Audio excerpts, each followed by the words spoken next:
Hey, Yeah, hello everyone. So we're gonna do a little special episode here with Owen Modest, and the one and only. exactly, So yeah, actually the first time we met was an interview that you did with Chantal on us. right. Our Chantal is not there, but we're doing it in reverse. Yeah. So So yeah, yeah, Owen, it's a pleasure to have a call with you. We're gonna kind of do a little interview with you, see what's going on, Yeah, and yeah, it's awesome. I've been knowing you for a few years now, and you're involved in the education business training tutor. You're wearing the shirt.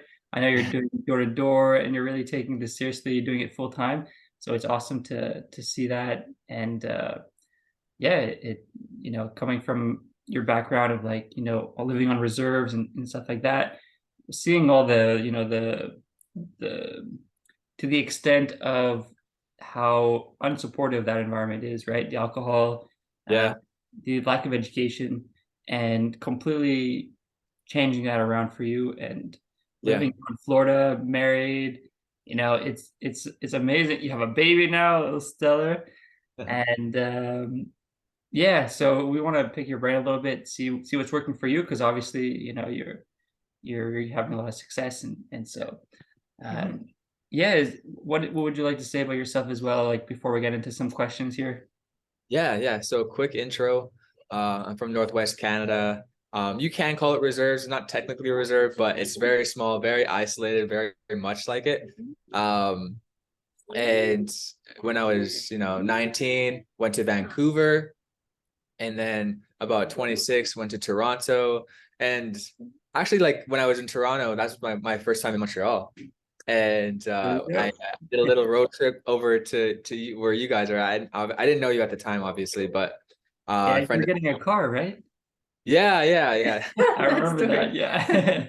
Yeah. So I guess I'll tell that like, quick story. It's a little fun. It's a little funny. So I was like super into law of attraction at that time, right? And I was like deep in it. Anyway, I did a little road trip from Toronto to Montreal. Well, not technically Montreal. I went actually to Quebec. Uh-huh. Um, but we stopped in Montreal. It was a smaller town that we were going to, a specific smaller town in Quebec for a car Yeah, dealership. you said like oh, I forgot Saint-Hyacinthe. I think so. Yeah. I don't quite remember, but I went there. I was gonna buy this little nice convertible, and things like they were asking me for my native status card, like the Indian Reserve status card or whatever. And I Hmm. showed it to them. They're like, "Oh, this looks fake." I was like, "What?" I was like, I got triggered. I got like emotionally reactive to that, and so I was like freaking out. I was like, I was running back to the bank to cancel the check and all this stuff. All this like I was just in my mind so much, um, that the to the point where the cops actually came and like literally put me under arrest, and I was literally in the back of a cop squad car. And I was in the back of the squad car just sitting there for like 45 minutes until they like let me out, and they're like, "Oh, you're good to go." Of course I'm good to go. I'm not trying to steal, basically they were like accusing me of like trying to like, with the native status cards, you can get the tax Yeah. written off or whatever. So they're accusing me of that. I was like, there's all this crazy stuff.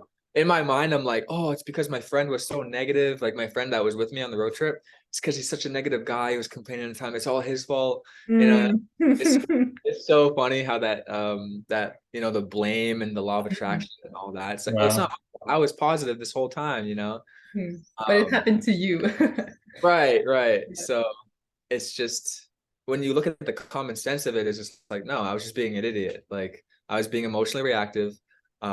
I could have just been like, take a deep breath, and just like, no, this is me. That explaining to them, talking to them like a normal human being. But instead, I went into mine, all that stuff. But anyway, that was a funny story. But I went to Montreal. I think it was before I went to that dealership. But we had a great time in Montreal. Beautiful, beautiful city. It's such a nice city. I love the like. We went to this specific place where it was like a lot of food places, little food spots, and it was like all the ground was like bricked. It was Yeah, like old brick. Montreal. Oh What yeah. was it? Yeah, old Montreal, like Old you have fort, the old like port. with the Montreal. yeah, it's beautiful. Exactly. Yeah, we went there. That was cool, and had a fun time in Montreal. And yeah, so I mean, yeah, that's pretty much me. Now we're just doing this education thing, and we're having a fun time with that. Just taking on responsibility, marriage, kids, and stuff.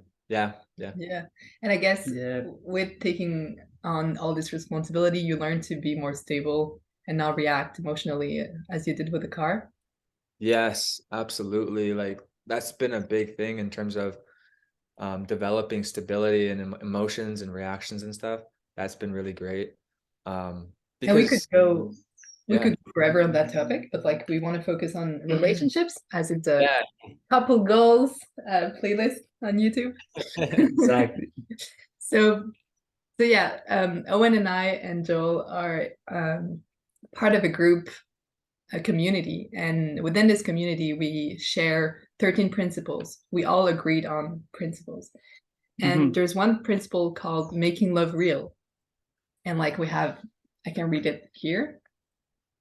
So the principle of making love real. Nurturing and honoring the utmost potential in every individual, including myself, wherein love is not a feeling or emotions, but an action that is lived by doing whatever is necessary to support without compromising myself or the other, without fear of losing the relationship or the feelings associated to love, and without accepting or allowing less than my own or my partner's utmost potential. So what stands up for me and for us is like the utmost potential. Like what is it? And Mm.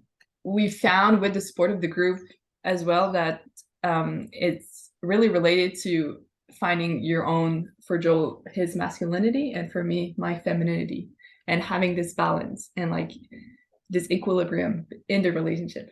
Mhm. And this is where I wanted to go with you, like how what's your history with masculinity or femininity, and how does that challenge your relationship, and how did you work to get more into your masculinity? Yeah, how do yeah, you embody those roles more and more, right? Because, you know, like I think we have a similar background where I was more feminine, where I was more masculine, and we're kind of shifting these roles back because when we want to reach our full potential, when we're embodying, you know, who we are biologically, physically, right? If we're trying to, you know, do the opposite, we're never going to reach our full potential. It's always going to be like compensating and like, you know, um, getting to a less high degree than if we were to, you know, embody what we are. yeah. So yeah, I guess like Margot said, right? How did you um, work with that? How did you balance that? Shift those energies more Yeah, and first, and how were you characters. before getting into those principles, for example, in regards to masculinity, femininity? Yeah, for sure. So before and backtracking a little bit, I think a big thing was abdication of responsibility. You know, Mhm. that's a big thing in terms of the masculine element is like you want to be the leader, you want to take on responsibility, you don't want to be afraid of responsibility because that's essentially what the system programs young men to do, Mm-hmm. to go away from responsibility. And with the realization of being in the group and the principles, it's like, no, let's do the opposite. Let's take on responsibility. Let's get into committed relationships. Let's have amazing marriages.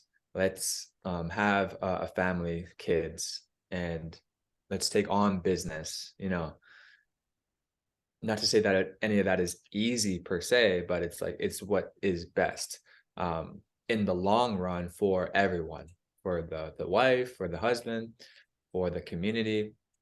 And so yeah, definitely like I was definitely more feminine than masculine, and same with Chantel. She was more masculine than feminine. And now obviously we've we're slowly equalizing that, going again, like Margot said, going to an equilibrium. And it's fun, you know. It's like, it's the natural way of things, so it's cool to just go into that and really take that on. And I feel like one of the things that the masculine loves is a challenge, you know. So we love competition, Yep. we love challenge, we love goals, we love, you know, breaking through the threshold and all that stuff. So that's been really cool, because we think we are doing that before, but we're not really doing it. Like, we're doing it through video games, for example, Yeah. right? Like, it's like, that's not real. That's not real. It's like literally virtual, you know? So it's like, getting away from video games, you naturally stop playing video games, you naturally stop doing all this, you know, stuff that doesn't really matter at the end of the day, and you start taking on more real things in life. So yeah. Yeah.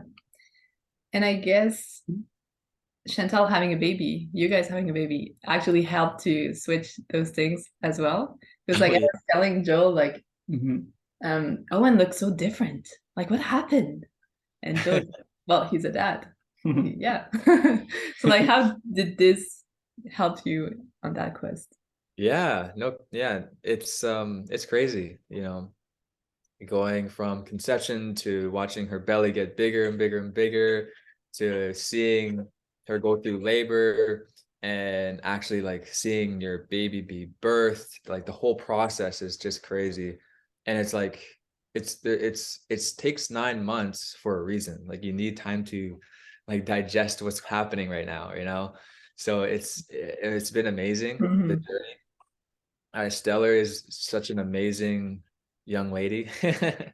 And she's really amazing. And in terms of, you know, having that helping me with my own masculinity, it's just like, you see this being that's part of you, it's half of you, and you just want to step up, you know, and you just want to be better, you want to do better. And like, it's in those moments of like, okay, I'm just gonna go easy right now. It's just like, you snap out of it, you're like, okay, no, this is who I'm doing it for. I want to step into this role. I want to be a role model for this being that's growing up. You know, it's like, would I want my daughter doing this when she's older? No. Yeah. Okay, stop participating in this. I'm gonna stop accepting and allowing it. And yeah, and there's so much more to come. We're only like, she's only 2 months old, so yeah, it's been amazing so far. That's well said. Yeah. Yeah. And where's Chantal and Stellar now? Like, they weren't able to join us for this. Not quite, but next time for sure. Cool. Yeah. Yeah. I guess what would have been something that was more of a challenge for you that you've overcome in the last, 2 to 3 years, like something that In regards to masculinity? yeah, exactly. Or in regards to taking that on, like, what would you say was something that you faced and had a hard time overcoming, but got through it in the end? I think recently it would be to do with just adjusting to being a dad, because I realized at one point I was sort of escaping like, because babies cry, right? And it's like, it can be a little stressful in that sense. And being a new dad, I found myself escaping and running away and going into, for example, YouTube shorts, and just scrolling, trying to ignore like what's happening. Meanwhile, Chantel is like, doing her best to like feed baby, care for baby, correct, like make sure she doesn't stops crying and all that, all that stuff. Instead of stepping up and like, no, putting my phone away and breathing and being there with her and support her. And maybe I hold baby for a little bit, and maybe she needs to walk around, stuff like that. So I think that's been the most recent challenge. And it's just an acceptance and an allowance of escaping. Whereas, no, let's not do that. Let's take a deep breath. you know, forgive yourself in that moment, or maybe you need to write it down or whatever, and take on the responsibility rather than, again, like our old pattern is like going away from responsibility. So that's been a really cool recent thing. And that was a realization I only got through the group. Like, this is why Self-Perfected and this group is so amazing. And it's so vital to be a part of a group, because they'll like, hey, like, I know you mentioned this thing, like, do you think it might be because of this? And you're like, oh, okay, yeah, yeah, yeah. That is why I was doing that. Okay, I'm gonna look at that. I'm gonna do self-forgiveness on that, and I'm gonna be better next time. So I think that was the biggest thing recently. Yeah, and I mean, Nice. it's good to be part of a group, but we have to choose the group, and the group we have is just the best group, right? Like, you can have a group of friends, but are they gonna ask those questions? Probably Right. not. Like look at, like, even for us, or even for the people that are watching, look at your friends right now, or look at your friends in the past, like, not a good influence when you really actually like look at the reality of it. Yeah. Okay. So another question I would have is, when it comes to embodying those reverse goals, right? Where in the reverse roles, where the female in the partnership acts more masculine, and then the man in the relationship acts more feminine. Like, what would you think are like the biggest consequences of that? Um, yeah, Yeah. what do you think are the pitfalls of that, the results that come from that are to avoid, essentially? Yeah, there's so many. There's so many, because I think the biggest thing that I've seen um lately, because I go to CrossFit, right? Mhm, And there's a couple of ladies actually that are wanting to start a family, wanting to have kids, but because they're not in their feminine element, they're not in their feminine roles, they end up not being able, either not being able to have kids, or having miscarriages, which obviously is super unfortunate, and it shouldn't be the case. I really, it, like, how much more of a difference would it be if they were really taking on their feminine, and not working jobs, not striving after careers, and just staying home and like taking care of the home, and cooking and cleaning and being in that feminine essence. Would their womb be so much more welcoming to a baby, a child, and not have those incidents, or not be able to even conceive. So I think that's the first thing that came to mind, is As like, within, as without. yeah, yeah, definitely. It's just like, it's so unfortunate, because it shouldn't be the case. There's so many women out there that are struggling with that point, and it's like, it should not be the case. Mhm. And mm, in our group we have that point, but it's just like a point of like, really, like, are you really following the principles? Are you really living by principle? Are you really doing the process? Are you really connecting with people like we are right now? Are Yeah. you doing those little things that really add up to a really bountiful, abundant, fulfilling life? Yeah. Like Chantel and I have right now. It's just like amazing.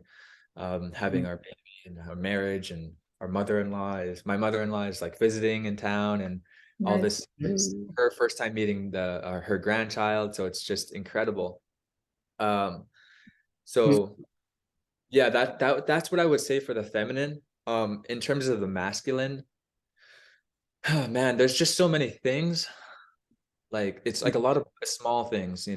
Obviously, not being able to have a child and stuff, that's not a small thing, it's a huge thing. But as for the masculine, man, I'm not sure. It's just like so many things come to mind, but I don't know how to, if I were But to I name. see, and maybe you can also answer your own question there.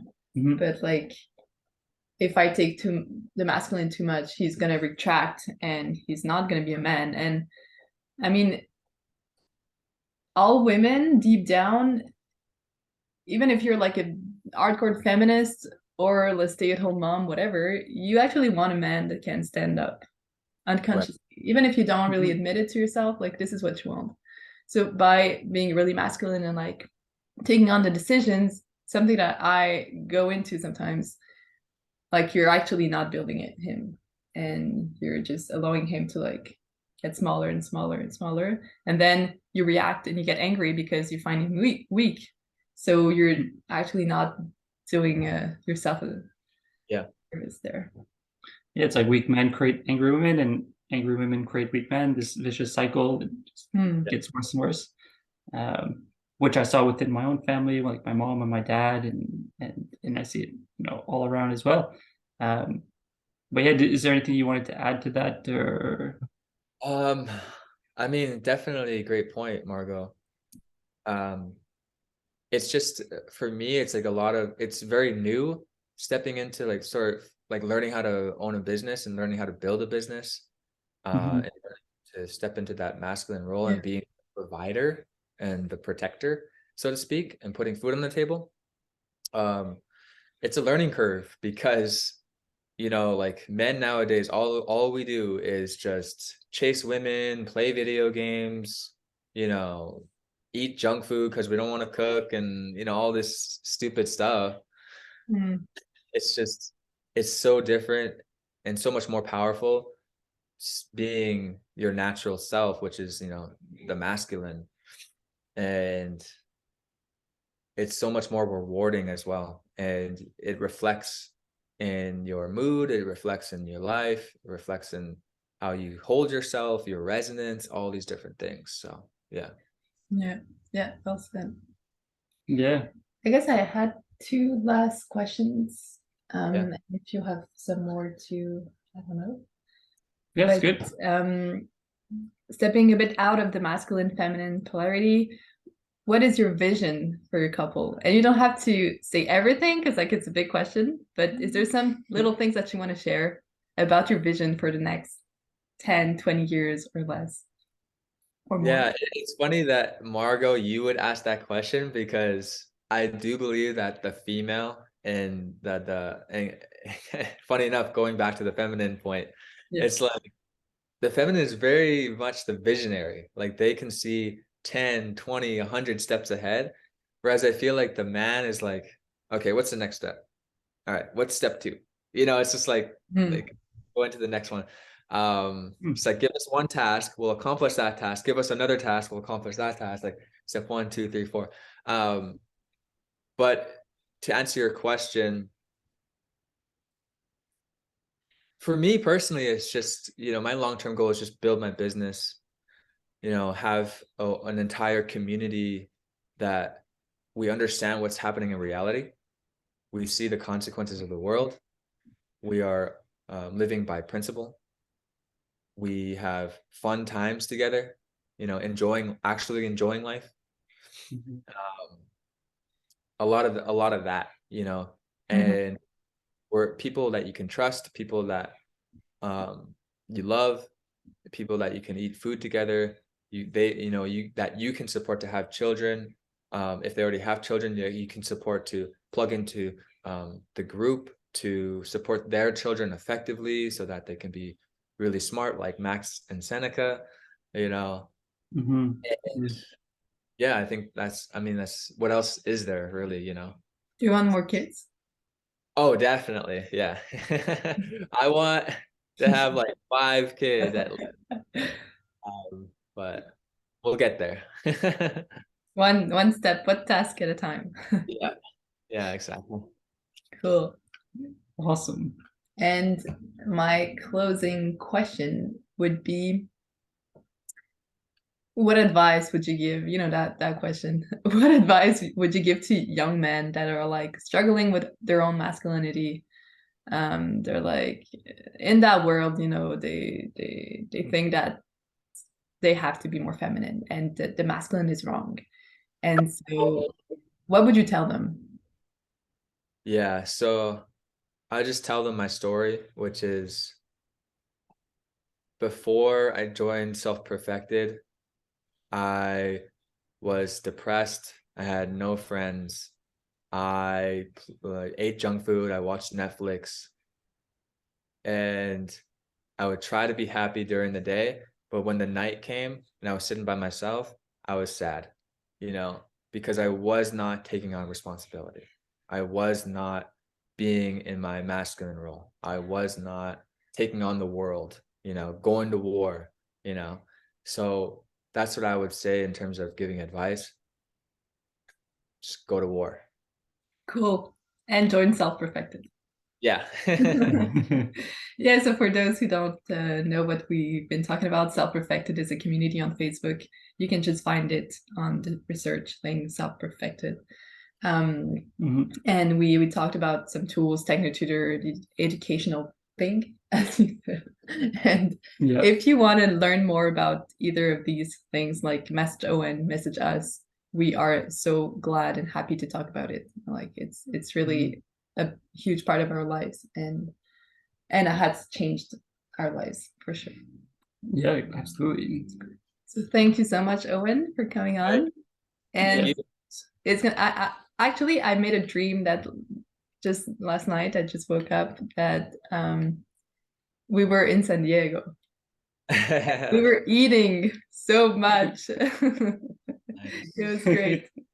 So yeah, we're gonna see Owen in San Diego in June. We have an event, and yeah, enter the 1%. Yeah. So see you there. Excited for that. Yeah. Awesome. Absolutely. Cool. Yeah, thanks, Owen. Any final words for you? Merci. Merci à toi. All right. Yeah, thanks,